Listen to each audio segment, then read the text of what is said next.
todos, sejam bem-vindos ao Conatedu 4.0. Eu sou o Otávio Neto, o fundador do Mediação Online e idealizador do Conatedu 4.0, o Congresso Nacional de Tecnologias na Educação, que hoje em sua 4ª edição. É um enorme prazer estar aqui entrevistando a doutora Adriana. A Adriana Bruno é pós-doutora em Educação pelo Instituto de Educação da Universidade de Lisboa, doutora e mestre pela Pontifícia Universidade Católica de São Paulo e licenciada em Pedagogia. É professora da Faculdade de Educação, professora dos programas de pós-graduação em Educação e Gestão e Avaliação da Educação Pública e coordenadora do curso de inspeção em mídias na educação na Universidade Federal de Juiz de Fora. É líder do grupo de Aprendizagem em Rede, o GRUPAR, grupo de pesquisa sobre formação de professores, docência no ensino superior, educação online, cultura digital, didática, aprendizagem de adultos e neurociência. Oi, Adriana, tudo bem contigo? É um prazer estar com você nesse momento tão significativo do nosso evento, que está hoje em nossa 4ª edição. Como é que vai? Tudo bom? Estou ótima, é um prazer mais uma vez estar aqui na 4ª edição. Eu estive em todas elas, todas as anteriores, então agradeço muito o convite, né, e essa oportunidade, né, de dialogar com vocês no Conatedu, que é um evento que cada vez mais se consolida no campo da cultura digital, e é um prazer estar com todos vocês. Nós aqui agradecemos sua presença pela 4ª vez, né? Você iniciou conosco e está aí na trajetória, né? É isso aí, Otávio. A gente vai fazer aniversário. É verdade. Então, mas é importante a gente registrar o quanto que eventos como esse oferecem para todas as pessoas oportunidades de diálogo, de reflexão, né, e de conhecimento, de acesso a conhecimentos que são produzidos em nossas pesquisas, né, troca de ideias, a estudos que são realizados e que nem sempre chegam a todas as pessoas da mesma forma. Então, eu acho que é importante marcar o Conatedu como um espaço, esse espaço que traz para todos nós, pesquisadores, professores, estudiosos e estudantes da área, né, esse espaço de aprendizagem, principalmente, né, sobre a cultura digital. Muito obrigado. Esse é o objetivo do Conatedu, né? Compartilhar ao máximo os conhecimentos, né? Então, vamos começar? Sim, claro. Então, como apresentamos, você tem uma experiência formativa que, ao longo de suas investigações, foi criando um enfoque teórico de questões relacionadas à educação e às tecnologias de informação e comunicação. Qual a importância das tecnologias de informação e comunicação para os processos de formação da atualidade? Eu tenho dito há bastante tempo, e é algo que eu acho que é importante a gente sempre frisar, que nós, no campo da educação, a gente trabalha, atua, né, em tudo que está disponível na sociedade, né? Hoje nós vivemos uma cultura digital que ela é acessada e produzida por todos nós, né, por todas as pessoas. Então, a educação não é um campo apartado dos fenômenos que ocorrem na sociedade. Então, as tecnologias, elas hoje medeiam a nossa relação com o mundo. Então, nos processos de aprendizagem, esse tipo de acesso é fundamental, né? Então, falar da importância das tecnologias da informação e comunicação para os processos formativos, né, da atualidade, eu acho que seria melhor a gente pensar na impossibilidade de desvinculação dessas tecnologias para os processos formativos, seja em que área for, né? O acesso à informação produzida se dá hoje, principalmente em meio a esses dispositivos, móveis ou não, né? Mas principalmente hoje os dispositivos móveis que fazem com que a gente esteja em conexão com os conhecimentos produzidos, com as pessoas, que nós nos relacionemos em rede, né, e troquemos ideias, aprendamos, ensinemos, enfim. Então, o processo formativo, ele precisa se valer do que está disponível. as tecnologias hoje, né, principalmente as digitais em rede, elas fazem com que a gente consiga esse diálogo. Vejamos nós aqui, nós estamos dialogando, construindo conhecimento, partilhando ideias, partilhando informações por meio dessa mediação, por meio desses dispositivos. Mas mais do que isso, ela nos torna um outro tipo de cidadão, um cidadão muito mais ativo, né? Hoje nós estamos conectados em todos os lugares. E isso faz com que nós tenhamos em nossas mãos, né, ou seja, os nossos smartphones ou os nossos dispositivos digitais, eles fazem com que a gente esteja mais estejamos mais imersos e em contato com todas as produções humanas.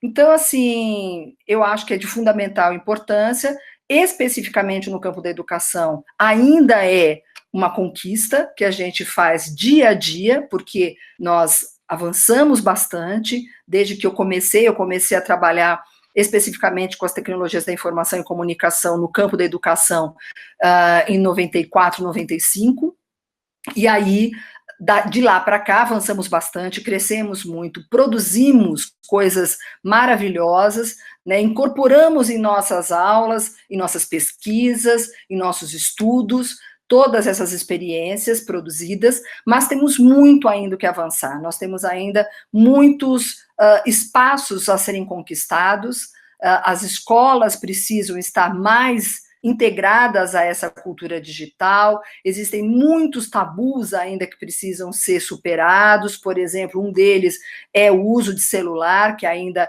há muita resistência em relação a isso, mas o uso desses dispositivos para os processos de formação, ou seja, os processos de ensino e de aprendizagem, são fundamentais. As novas gerações estão todas fazendo uso desses dispositivos, então são questões que eu trago, mas que a gente tem dialogado, já inclusive em todos os CONATEDUs, né? Então, do ponto de vista teórico, prático, porque a gente hoje, mais do que nunca, no campo da educação, a gente integra a teoria e a prática, a gente tem valorizado demais as experiências, a gente precisa estar atentos e fazer com que as coisas estejam acontecendo de fato, né? Bom, eu vou parar por aqui para você fazer outras questões, porque senão eu não paro de falar, né, Otávio? Pois é, né, Adriana?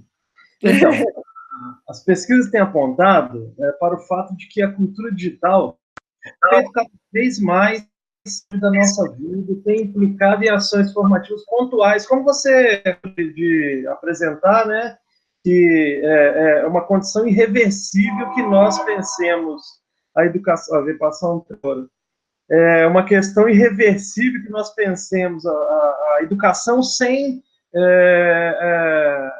o entrelaçamento com as tecnologias de informação e comunicação. Então, como que a gente pode pensar as implicações do uso das tecnologias nas universidades brasileiras no campo das formações, né? Como podemos entender essas implicações da cultura digital para a formação de professores, como essas ações têm refletido a diálogo? Temos um trem aí partilhando o nosso espaço. Pois é, eu acho que eu vou fazer a pergunta de novo, porque daí eu acho que dá para a gente dialogar, e eu acho que esse trem, ele passa no momento para simbolizar os espaços que nós habitamos, né? E aí é um símbolo muito mineiro. Nós dois estamos em Minas Gerais, né, fisicamente, falando para o mundo, e esse trem, ele é bem simbólico, né? A gente não pode perder o trem da história, o trem das nossas narrativas, o trem das nossas experiências. Então, assim... O trem local, né? Pensando, né, nessa metáfora do trem, né, para que caminhos ele pode nos levar, mais do que nunca, fazendo com que essas tecnologias, ou principalmente a cultura digital, porque a cultura digital é muito mais do que as tecnologias e mídias, né? Ela é exatamente uma forma de ser e estar no mundo, uma forma de produzir conhecimento, uma forma de relacionamento humano, né? E hoje não mais só humano, mas também temos hoje a inteligência artificial que tem habitado, né, as nossas vidas com força cada vez mais intensa. Então, assim, como eu havia dito, eu tenho me perguntado e dialogado com algumas pessoas, não sobre os usos das tecnologias nas universidades ou nas escolas, né? Mas compreendendo que esses dispositivos, eles fazem parte da nossa vida, eles estão na nossa sala de aula, né? Talvez a gente possa perguntar sobre os usos pedagógicos, porque os usos já estão acontecendo. Não existe uma sala de aula dentro dos grandes centros, né? Claro que a gente tem um país enorme e que nem todo mundo tem acesso como a gente gostaria que tivesse, mas dentro dos grandes centros, das grandes universidades, ou da maioria das universidades, a gente tem professores, alunos, coordenadores, que têm os seus dispositivos móveis juntos consigo, né? Já é uma parte, né, da nossa essência, ou seja, do nosso ser, né? Então, eles já estão dentro da sala de aula. A questão não é trazer para a sala de aula, é como fazê-los ter voz, ecoar, como algo mais natural dentro desses espaços, né? Nossos alunos, eles estão, principalmente no ensino superior, e a sua pergunta enfatizou isso, mas nossos alunos do ensino superior, todos levam celulares para as salas de aula, né? Eles o tempo todo se conectam, o tempo todo eles leem mensagem, eles acessam. Muitas vezes eles acessam, inclusive, textos e informações sobre o que estamos discutindo na sala de aula. E o que faz com que a gente simplesmente finja que isso não está acontecendo? Então, eu acho que mais do que pensar nos usos ou pensar em formas, estratégias para que isso ocorra, e nós temos muitos textos, muitas pesquisas que podem oferecer N possibilidades para as pessoas co-criarem nesses espaços, a gente tem que começar a assumir que esses dispositivos estão nas nossas salas. E a gente não pode fingir que eles são invisíveis. E nós não podemos mais fingir que os nossos alunos não estão com eles, não estão conectados. Então, assim, é começar a entender que o mundo, a cultura que nós vivemos, que é uma cultura mediada pelo digital, né, ela transforma as pessoas em outras pessoas, diferentes, muito diferentes do passado, né? São pessoas que têm acesso à informação, que têm acesso a outros dispositivos, né? Têm acesso a outras culturas, têm acesso a pessoas, né? O tempo todo, na hora em que elas desejarem. E isso está na nossa sala de aula. Então, eu gostaria de, dessa vez, eu acho que já falei em outras oportunidades sobre os usos, e eu acho que eles são importantes, né? Nós, como professores, a gente gosta de trocar essas informações, como é que você faz, como é que eu faço, isso é legal, né? A gente faz oficinas, muitas oficinas aqui na FACED, nas nossas aulas de educação online, que são dadas para o curso de pedagogia, a gente oferece muitas oficinas com esses dispositivos, mas eu penso que a gente precise avançar um pouco mais nessas reflexões mais críticas e enxergar que, uma vez que esses dispositivos estão dentro da nossa sala de aula, quando que nós vamos enxergar as nossas práticas docentes, as nossas práticas de ensino, dentro desses espaços outros que se cocriam dentro da sala de aula? Então, assim, a sala de aula mudou, e muitos professores ainda não notaram, ou insistem em não notar. E quando eu falo que ela mudou, não significa que a gente tirou a teoria, que nós precisamos tirar os conceitos, que nós precisamos parar de dar aulas magnas, não é nada disso. A voz do professor, ela precisa continuar, e ela deve continuar, e ela continua. Só que existem outros aspectos e outros elementos que estão também presentes na sala de aula, principalmente quando a gente tem um aluno que hoje é muito mais ativo, ele é participativo, ele é parte dessa sala de aula, né? Então, a relação professor-aluno já foi alterada. Então, e junto com tudo isso, essa cultura digital nos traz para dentro da sala de aula um outro aluno, né? Ao mesmo tempo, uma pesquisa recente que eu estou desenvolvendo, porque eu também fico muito curiosa, Otávio, em relação aos processos de aprendizagem, né, dentro da cultura digital. E uma questão que tem me perguntado é como que é essa relação entre, por exemplo, a leitura em mídia impressa e mídia digital. Muda? O que muda? Claro que muda, né? Os dispositivos fazem com que a gente acesse, no caso, eu estudo a neurociência, ele faz com que a gente mude o foco da nossa atenção, principalmente, né? Então, assim, o acesso a informações e à cultura e aos conhecimentos em meio impresso é diferente do digital.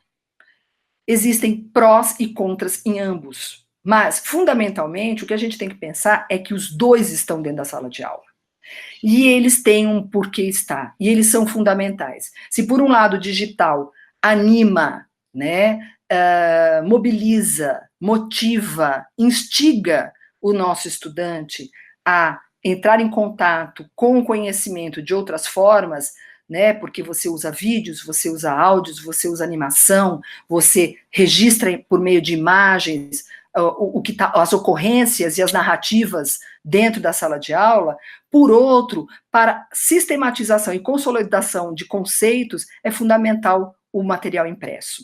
Então, o que a gente tem que entender é que a cultura digital, ela não aborta as possibilidades que já existiam dentro da sala de aula, mas ela cria uma outra perspectiva, uma outra rotina, né, e uma outra relação, tanto com o conhecimento quanto com as pessoas.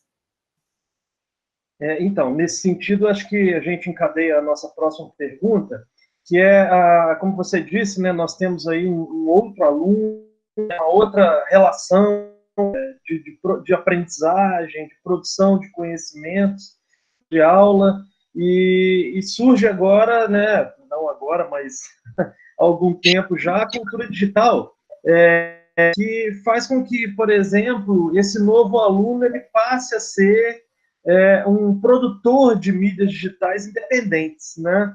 É o que o André Leno chama do período que a gente vive, um período pós-massivo, né? Em que as pessoas produzir conhecimentos e vídeos autorais, né, documentos, apresentações e postarem nas redes. Então, como você vê e percebe, a questão da criação e veiculação de mídias educacionais, as mídias têm transformado os processos de ensino e aprendizagem na escola. Será que o professor, e aí, Cadiano, já pensando no que você falou, né? Será que o professor está preparado para ser um produtor de conhecimentos e de mídias digitais? Já que você tem um curso de mídias, pode trazer informações sobre isso. Olha, eu penso que a gente, como eu disse, a gente mudou muito, né, as perspectivas de ensino e de aprendizagem, né? Vou começar pelo final do que você me perguntou. Se o professor está preparado, eu acho que o professor, ele nunca está preparado, e nem deve estar. Assim, ele, ao mesmo tempo em que ele se prepara, outras coisas vão acontecendo, e ele novamente tem que se preparar, e assim vai. Esse é o grande barato, vamos dizer assim, de ser professor, de ser pesquisador, né? A gente não tem um fim, né? Assim, é tudo sempre um recomeço. E isso é muito instigante, isso torna a nossa área muito potente, não tem rotina, né? O conhecimento nos mobiliza, e quanto mais ele for diferente, instigante, inovador, mais a gente tem necessidade de aprender, né? Então, assim, nós temos investido muito na formação de professores para oferecer a ele essas possibilidades para a sua docência, né? E a docência eu vejo como docências, porque é um âmbito muito mais complexo, né? Então, para produzir as mídias, a questão de produção de mídias não seria tão problemática se a gente já tivesse uma cultura de produção, né? Então, eu acho que a gente ainda precisa investir um pouco mais, a gente já tem investido, mas precisamos avançar um pouco mais nisso, numa cultura da partilha, numa cultura da socialização. A gente ainda não tem, nós temos ainda um professor muito tímido em relação às suas próprias produções. Todos nós professores produzimos materiais didáticos, por exemplo. Só que a gente não socializa. A gente não tem a cultura da partilha, né? Hoje, com os dispositivos digitais e com acesso a produções outras, né, de outras pessoas, nós temos usufruído muito pela internet dos materiais que são disponibilizados. Mas ainda são poucos os professores que se dispõem a produzir e socializar esses materiais. E muitas vezes a gente acha que é por egoísmo ou por não querer partilhar. Eu vejo o professor, muitas vezes, o que eu tenho sentido é que esse professor, ele não valoriza a sua própria produção na medida em que deveria. Porque ele produz coisas maravilhosas, mas ele não tem noção do quão maravilhoso é o que ele produz. Então, eu acho que essa cultura da produção e da socialização, da partilha do que é produzido, ela ainda precisa ser alimentada com também uma valorização desse professor em relação à sua área, em relação à sua profissão, né? A este profissional, que é um grande intelectual e que é um grande produtor de conhecimento e de materiais também.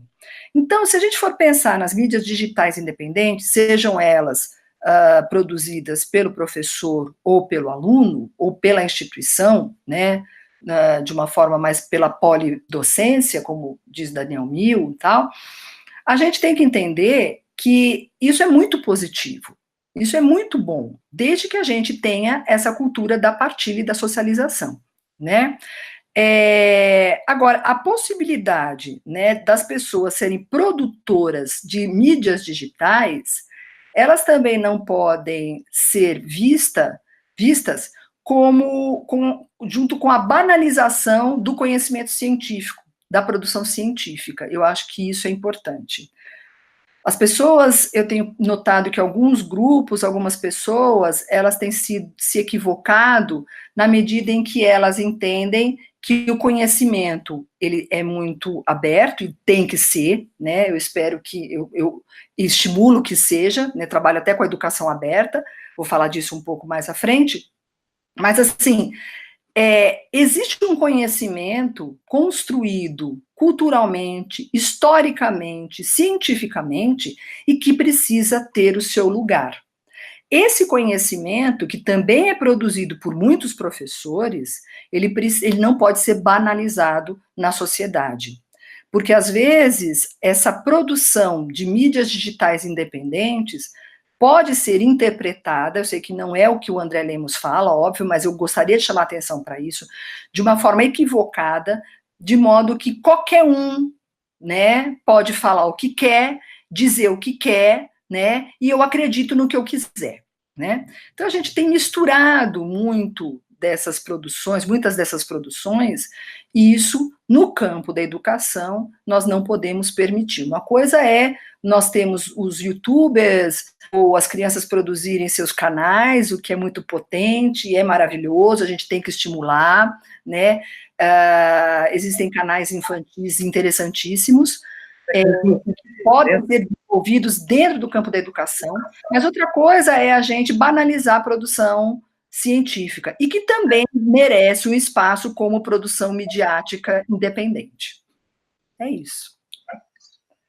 E você falou dos youtubers, né? Inclusive, a gente vai ter um jovem youtuber aqui de 12 anos, né, participando do evento. Que legal. Pela segunda ano, e ele vai trazer bastante temas, mas dentro do universo do qual ele está se trabalhar, né? Isso aí, isso que fica bem claro, né? Claro.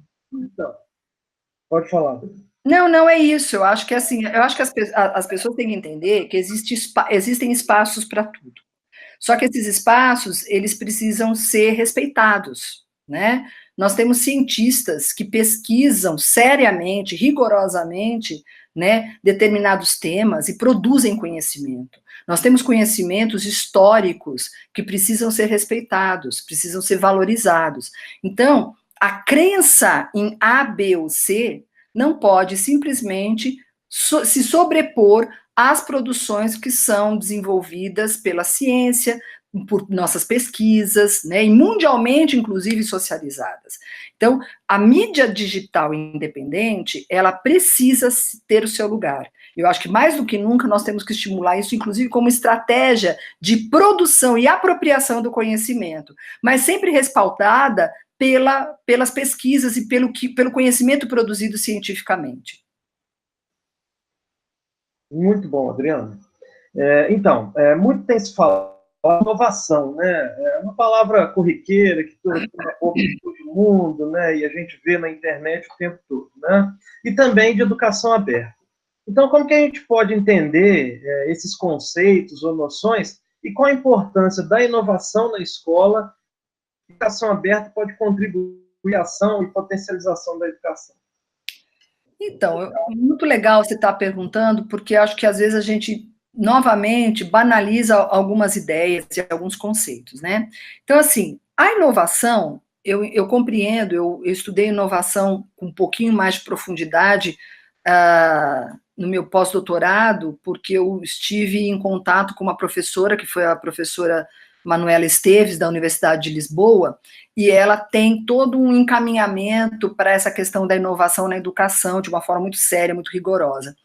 E assim, nós compreendemos a inovação não como ineditismo, e às vezes as pessoas confundem isso. Inovar significa você fazer algo novo dentro da sua experiência, dentro da sua prática. Então, por exemplo, a gente falou agora de cultura digital, de tecnologias da informação e comunicação na educação. Se eu não uso um dispositivo, nunca usei um dispositivo como esse nas minhas aulas, e eu vou usá-lo pela primeira vez, esta é uma prática inovadora. Mas é inovadora para você, Otávio, que eu sei que usa maravilhosamente bem isso? Não, não é. Mas é inovadora para quem está usando, para quem está transformando a sua prática em algo diferente. Então, a questão da inovação é fazer algo que não está cotidianamente sendo realizado na sua prática docente, ou produzir algo com o qual você ainda não tem tanta familiaridade, mas está disposto a transformar a sua prática, no caso, prática docente, porque a gente está falando de formação de professores, né, e de processos de ensino e aprendizagem, em algo diferente, em algo novo, né? Por isso que a gente considera práticas inovadoras, né, muitas das práticas que para alguns são, outros não. Às vezes as pessoas olham e falam assim, isso não tem nada de inovador, tem de muito inovador. Naquele contexto, naquela prática, naquela cultura. Ideias inovadoras podem muitas vezes estarem sendo propagadas em alguns grupos, em outros não serem tão inovadoras assim, né? Então a gente precisa cuidar para não confundir inovação com ineditismo. Esse é um ponto. E aí, dentro desse viés, trabalhar numa perspectiva de uma educação aberta implica em trabalhar com o que eu chamo de e não com o ou. A gente foi formado há um tempo atrás, a gente vinha num processo formativo em que a gente trabalhava com o ou uma coisa ou outra, né? Até hoje a gente tem um pouco dessa dicotomia nos espaços sociais. E a educação aberta, ela vem te trazer a perspectiva do né? Então, assim, eu posso trabalhar a cultura digital, que é o que a gente está falando, né? Ela é a cultura do Então, eu tenho dispositivos móveis digitais, né? A gente trabalha com mídias digitais, mas a gente também habita a cidade de múltiplas formas. Então, assim, pensar em espaços de aprendizagem, por exemplo, é não se limitar a uma sala física de aula.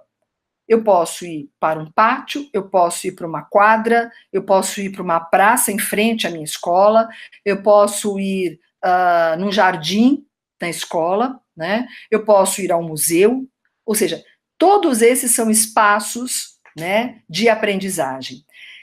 E quanto mais eu incorporo, né, inovações dentro da cultura e das práticas que eu desenvolvo, né, mais eu me aproximo de uma educação aberta.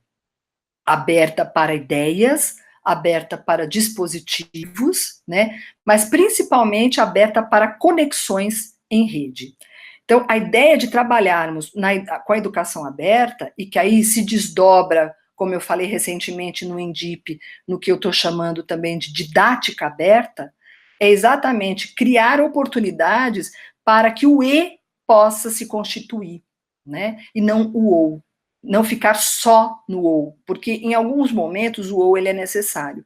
Mas hoje é a questão da partilha das redes e da cultura digital me colocam em contato com o E, com as possibilidades do E.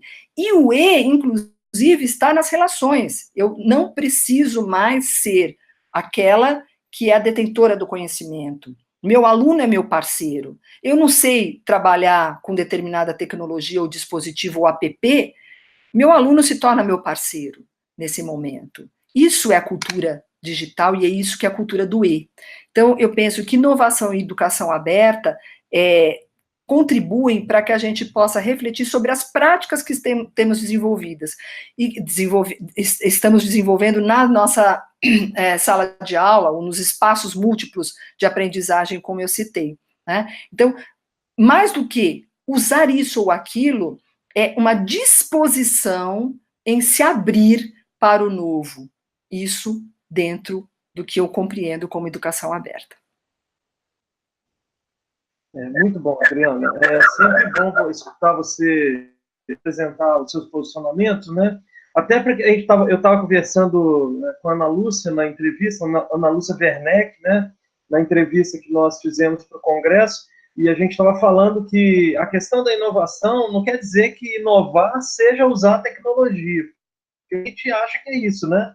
Claro. Inovar é apenas você usar a tecnologia. Às vezes você inova utilizando lápis e papel, né? Sim. E isso é muito fundamental, porque você traz a novidade para o processo de aprendizagem. É a cabeça que tem que se inovar. Você pode repetir, Adriana? A gente não entendeu. É a cabeça da gente que tem que inovar, né? A cabeça, o corpo todo, né? Nos inovarmos, né? Nós precisamos de nos imbuirmos dessa ideia de inovação para desenvolver uma educação aberta, em que todos os dispositivos, e quando a gente fala dispositivo, não é só o digital, não é só o tecnológico, né? É o que está à disposição, né? Para esse processo de inovação. Que, claro, como estamos numa cultura digital, as tecnologias e mídias digitais, elas acabam tendo um espaço interessante, né, privilegiado, mas ela não é um espaço exclusivo, né, eu acho que isso é importante. E, por exemplo, a gente tem até exemplos de, por exemplo, a Paula Carolei, da Unifei, você conhece ela já participou aqui do evento, e ela ela inova a sala de aula utilizando os materiais que ela tem à disposição com técnicas de gamificação, né? E isso é muito significativo e muito interessante. É interessante porque assim, a Paula Carolei faz isso, ela é da Unifesp. Ela faz isso com uma propriedade muito grande, assim como a Eliane Schlemmer também faz, né? Outros colegas que trabalham, Dulce Cruz, né? A Lin Alves, que trabalham mais nessa área com os games e com a gamificação, né? Filomena Moita também é um nome interessante para se pensar nesse campo. Mas é isso, né? Assim, o que você tem de dispositivo, né, para inovar, para trabalhar numa perspectiva aberta, né? Então, você tem pessoas trabalhando lindamente com storytelling, né? Você tem pessoas trabalhando lindamente com várias possibilidades do audiovisual, e aí no curso que eu coordeno, junto com a Janaína Nunes, que é o curso de mídias da educação, na UFJF, a gente trabalha muito nessas perspectivas das mídias, né, na educação, é um curso de especialização, então a gente pensa exatamente nos vários campos das mídias, né, e de que modo que elas podem estar presentes na nossa vida, na nossa cultura e, portanto, nos espaços educacionais, né? Ótimo, Adriana. Então, vamos agora a uma questão assim um pouco mais complexa, né? No mês de novembro, o Conselho Nacional de Educação aprovou as novas diretrizes para o ensino médio. Em seguida, foram homologadas o Ministério da Educação, autorizando até 30% do ensino e 80% da educação de jovens e adultos serem realizadas na modalidade de educação à distância. Em sua opinião, essas são boas medidas para a educação básica brasileira? Olha só, Otávio, eu acho que essa questão a gente tem que responder com calma e eu vou dividi-la em algumas partes. Primeiro, eu vou falar sobre a educação à distância. A gente tem visto que a mídia principalmente, não qualquer mídia, mas alguns espaços de mídia, têm tratado a educação à distância a partir de um foco que não corresponde, por exemplo, à educação à distância que nós desenvolvemos em vários espaços no Brasil. Nós temos universidades seríssimas trabalhando com educação à distância, a nossa universidade é uma delas, a Federal de Juiz de Fora, mas muitas universidades públicas e algumas privadas, né? Eu, por exemplo, fui formada na PUC de São Paulo, e a PUC trabalha de uma forma muito séria e rigorosa em relação a isso. A educação à distância não é nova, nós sabemos disso, né? Ela data de historicamente mais de 200 anos, ela começa com ensino por correspondência, como era chamado, e ela vai incorporando as tecnologias disponíveis, né? Então, passando por vários momentos, né? Do rádio, da televisão, de várias mídias, né? Ou vários suportes midiáticos, até chegar à internet, ao uso de plataformas que a gente chama de ambientes virtuais de aprendizagem, né? E, na medida em que ela vai incorporando tecnologias, ela não vai só incorporando, como ela também vai se transformando, ela vai transformando a proposta e o olhar para a educação, ou ela pode transformar esse olhar. Hoje nós trabalhamos uma perspectiva que a gente chama de educação online, e é uma perspectiva que é também do E, né? É uma perspectiva que você não cinde os espaços online e offline, né? Eles estão imbricados, eles estão interligados, a gente chama disso de uma educação híbrida, ou agora, mais recentemente, a minha orientanda, a Lúcia, né, defendeu o doutorado dela lindamente falando sobre educação híbrida, né, os espaços híbridos, né, que é exatamente o online e o offline juntos, efetivamente juntos. Então, assim, mais do que dispositivos ou tecnologias, a gente está falando de uma mudança de cultura, ok? Isso, quando é veiculado que determinadas modalidades ou segmentos da educação terão espaço para serem ofertados via educação à distância, a gente carrega em si também uma ideia que ela é equivocada, a meu ver, por conta de tudo isso que eu falei agora, né, de uma educação ruim, de uma educação de segunda linha, de uma educação precarizada. Ora, o que eu quero deixar claro é que não é a educação à distância que faz com que algo seja precarizado ou não, mas sim a proposta, as políticas, as perspectivas e as ações em relação ao que se faz e como se faz educação à distância. Eu posso fazer uma educação de excelente qualidade à distância e uma educação de péssima qualidade presencial. É isso que eu quero dizer. Porém, quando a educação à distância, ela implica em uma série de aspectos e de elementos e que precisam ser considerados.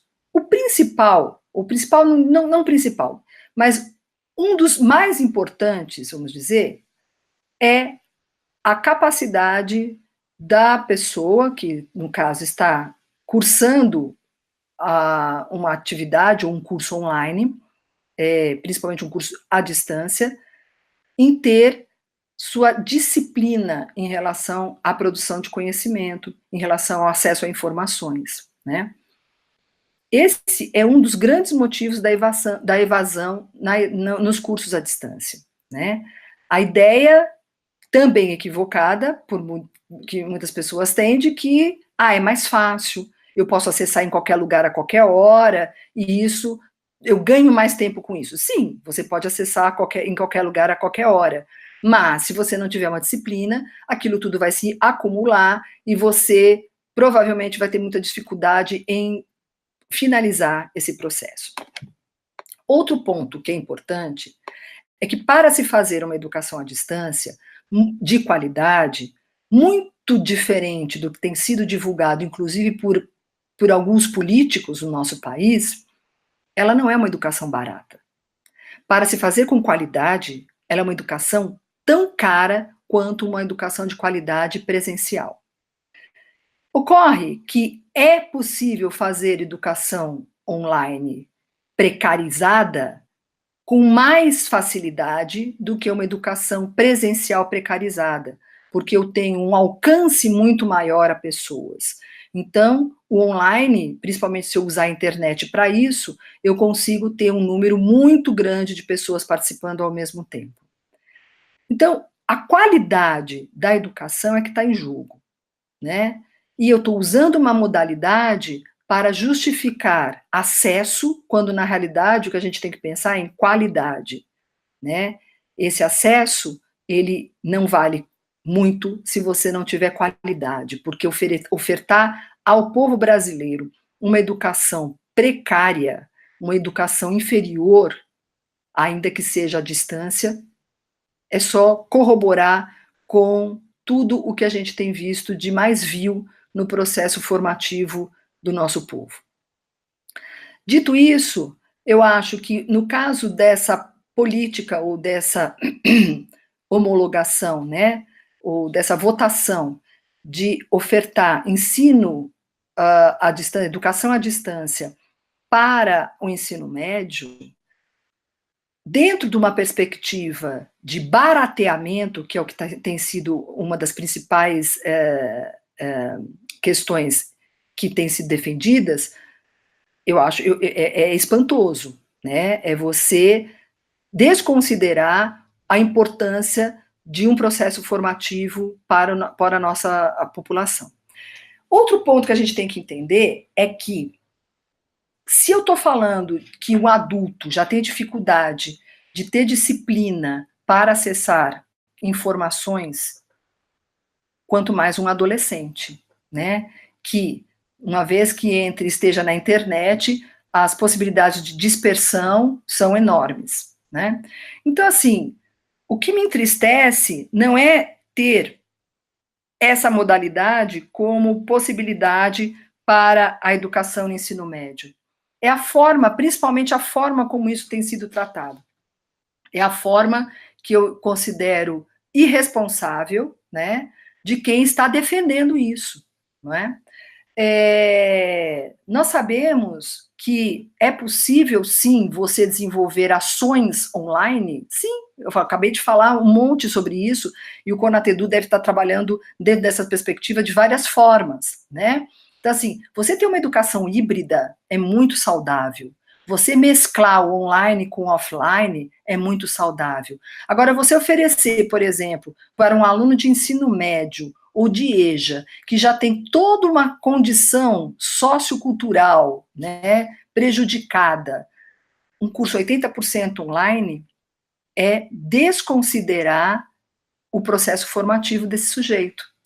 É você achar que ele vai ter condições, disciplina, rigor para acompanhar um curso com qualidade à distância. Se for criança, quanto mais a gente vai descendo na faixa etária, pior vai ficando, porque volto a repetir, eu não sou contra a educação online, a educação híbrida. Eu sou contra esse formato imposto e apresentado como a solução dos problemas e o barateamento da educação, e usar a educação à distância para isso, que é o que está sendo feito. Então, eu vejo isso com muita preocupação, porque eu acho que isso precariza não só a educação básica, ou a educação do ensino médio, no caso, né, e a EJA, como precariza mais ainda a educação à distância. Porque eu estou, na realidade, contribuindo para uma banalização ainda maior de uma modalidade que, quando é desenvolvida com qualidade, ela pode ser excelente. Nós temos cursos, inclusive, que, em relação aos presenciais, são aqui na própria UFJF, por exemplo, o nosso curso de pedagogia, ele é tão bom quanto, tanto no presencial quanto na distância, é o mesmo curso, claro, com formas diferentes de serem desenvolvidos, mas as ações são diferentes por conta dos próprios dispositivos e das mídias, mas a qualidade é a mesma. Então, a minha preocupação é essa, é você banalizar a área, né, a própria cultura digital, insinuar e colocar para a população em geral que é um curso mais fácil, né, que ele vai ser mais barato e não vai. Agora, pode ser mais barato? Sim. Tudo que eu faço precariamente fica mais barato. Então, se é esse o modelo, eu sou radicalmente contra, porque eu não acho que isso vai formar nosso povo, vai ajudar na qualidade da nossa educação, né? E, infelizmente, os movimentos que eu tenho acompanhado são em direção à precarização e, mais do que nunca, né, a um agenciamento de cursos com péssima qualidade, né, principalmente na ampliação e fomentação de instituições de caráter duvidoso na esfera privada, né? Então, são questões que a gente precisa cuidar muito, porque se é esse o modelo que está se apresentando, se é essa a perspectiva que estão oferecendo, eu acho que nós estamos num caminho muito, muito equivocado. Outro ponto, só para a gente fechar, diz respeito ao próprio acesso, né? Que educação à distância, porque um dos pontos de defesa que eu li nos documentos é, por exemplo, em relação à zona rural. A zona rural mal tem energia elétrica em determinados lugares do nosso país. Vai fazer educação à distância com o quê? Por correspondência? Que tipo de educação à distância que a gente está falando? Que tipo de acesso ao conhecimento e informação será ofertado para essas pessoas que estão sem acesso a muita coisa, e principalmente a conexões, por exemplo, no caso dos dispositivos digitais em rede que a gente tem falado, né? Ou seja, a internet. Então, são questões que a gente não pode tirar do fronte, e eu só posso me entristecer que isso, neste momento, esteja sendo apresentado de uma forma que eu considero tão irresponsável. É isso. Muito obrigado, Adriana. É uma preocupação que estende-se a todos nós, né, professores, pesquisadores, né, todos aqueles que têm o interesse de que a educação no Brasil seja uma educação de qualidade que realmente possibilite a transformação da nossa nação, né? Eu queria deixar bem claro, Otávio, só antes de concluir, que, assim, como pesquisadora da cultura digital, eu adoraria que nós tivéssemos políticas de incorporação e transformação da escola para a cultura digital. Mas a forma como isso está sendo veiculado é uma banalização, né, uma precarização de uma área que é muito potente para a sociedade, que é a educação à distância, que tem sido realizada com excelência por muitos profissionais da educação, e eu posso citar N aqui, só não vou elencar todos, porque eu poderia cometer aí, né, uma um esquecimento, né? Esquecer de alguém ia ficar muito chato, mas assim, temos Brasil afora e no mundo, né? Você vai trazer pessoas de Portugal, nós temos a Universidade Aberta de Portugal, que faz um trabalho maravilhoso, né, com a educação à distância, é um trabalho de excelência. Então, assim, a questão não é a educação à distância, a questão é o projeto de AD que está sendo apresentado como possibilidade de formação no nosso país. E eu acho que é isso que, mais do que nunca, nós, que somos pesquisadores experientes e formadores brasileiros, nós precisaríamos ser consultados. Quem é que foi consultado da nossa área para dialogar sobre isso, né? Quem é o pesquisador da cultura digital, né, que tem uma produção intensa e extensa, que foi consultado para falar sobre essa mudança que está se apresentando, né? E isso que a gente tem que ver. Os próprios professores, os próprios tutores, que inclusive atuam lindamente, dão sangue por essa modalidade de educação, os pesquisadores, fomos consultados? Dialogaram conosco a respeito disso? Não. Né? Dialogaram com quem?